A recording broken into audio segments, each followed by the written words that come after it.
Alors que eux, tout ce qu'ils peuvent faire, c'est offrir des vélos, des pirogues et des tentes.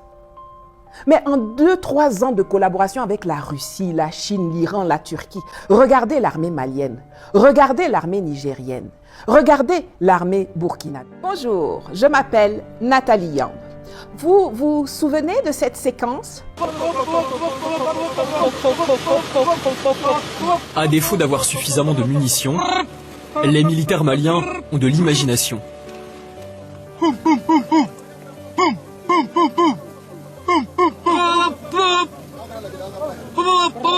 C'était en 2012, un reportage de la télévision française sur le sous-équipement de l'armée malienne. On y voyait des soldats maliens mimer le bruit des tirs parce qu'ils n'avaient pas de munitions pour s'entraîner.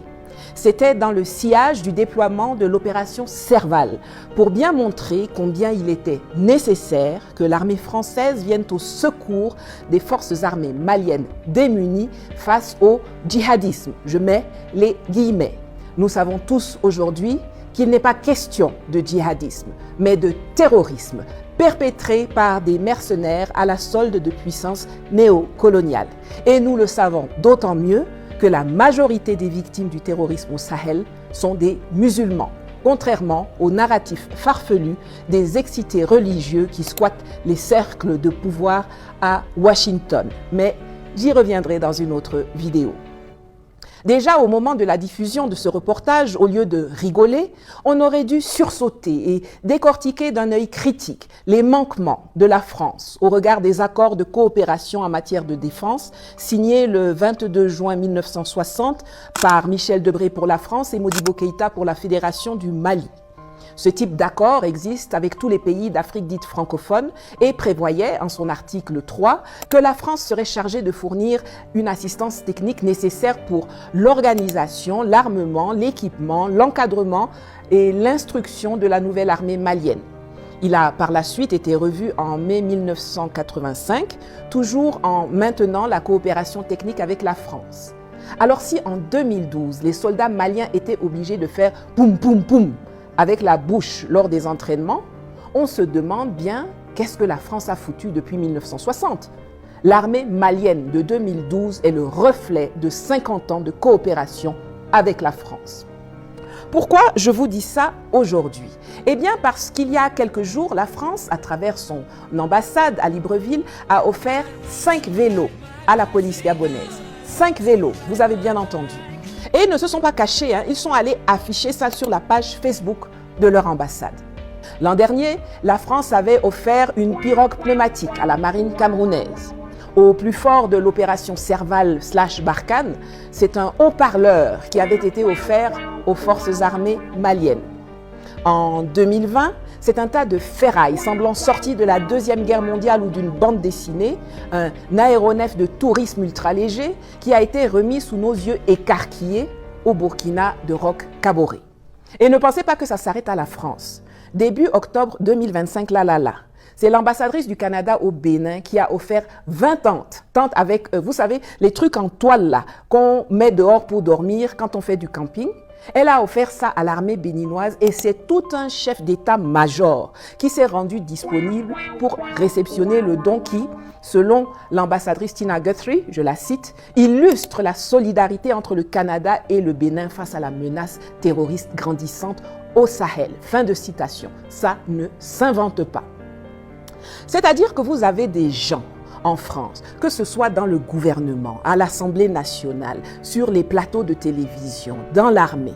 Vous avez des gens à la Commission européenne à Bruxelles, en Amérique du Nord, en Europe, sur les réseaux sociaux qui, du matin au soir, hyperventilent en critiquant les pays de l'AES pour leur collaboration en matière de défense avec de nouveaux partenaires hors Occident, alors que eux, tout ce qu'ils peuvent faire, c'est offrir des vélos, des pirogues et des tentes.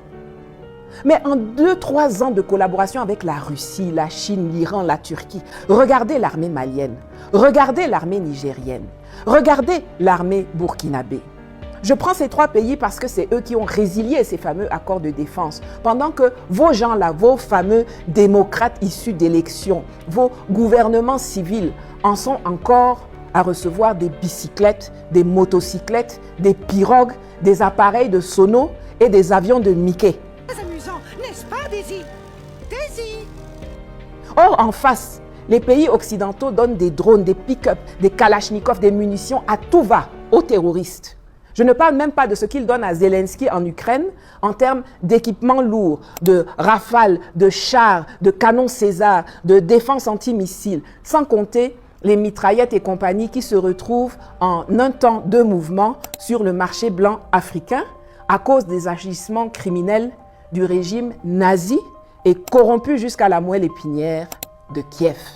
Ce n'est donc pas pour rien que Faure Gnassingbé s'est rendu à Moscou la semaine passée pour renforcer sa coopération avec la Russie et notamment signer un accord de partenariat de défense avec les Russes. Il ne faut quand même pas avoir fait Harvard pour savoir que ce n'est pas le financier du terrorisme, en l'occurrence l'Occident, qui va t'aider à combattre le terrorisme. On espère que les cancres qui pullulent à la tête des États africains finiront eux aussi par le comprendre. On rappelle quand même que lors de la conférence de Berlin en 1884-1885, quand l'Afrique a été découpée et partagée comme un vulgaire morceau de viande en l'absence des Africains, la Russe faisait partie des 14 participants. Mais elle n'a rien voulu prendre de notre continent, zéro. Et quand en 1889, le corsaire russe Nikolai Achinov a voulu installer une colonie Nouvelle-Moscou en plantant un drapeau personnel dans un coin de l'actuel Djibouti, il a été promptement désavoué par le tsar Alexandre III qui a fait arrêter et emprisonner l'Hurluberlu pour piraterie et désobéissance. Ça, c'était la minute gratuite de culture générale pour les trolls au quotient intellectuel à un chiffre qui viennent toujours nous accuser de vouloir échanger un colon contre un autre alors que la Russie n'a aucun passé colonial en Afrique. Bref, si le choix des cadeaux des Occidentaux démontre le mépris des donateurs à notre endroit, il convient aussi de noter que l'acceptation de ces dons démontre l'indignité des récipiendaires. Chaque fois que quelqu'un de chez nous accepte ce genre de bêtises, on devrait immédiatement le limoger et le fesser sur la place publique. C'est quoi ça?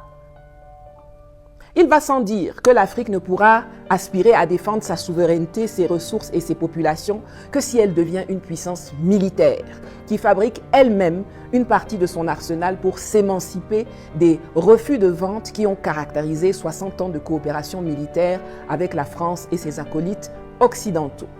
On n'a qu'à commencer déjà par les munitions. Nous avons tout ce qu'il faut en termes de matières premières et de savoir-faire pour fabriquer nous-mêmes nos munitions et même des armes et véhicules légers comme les prototypes fabriqués par le lieutenant-colonel Doudou Guédel et son équipe au Niger.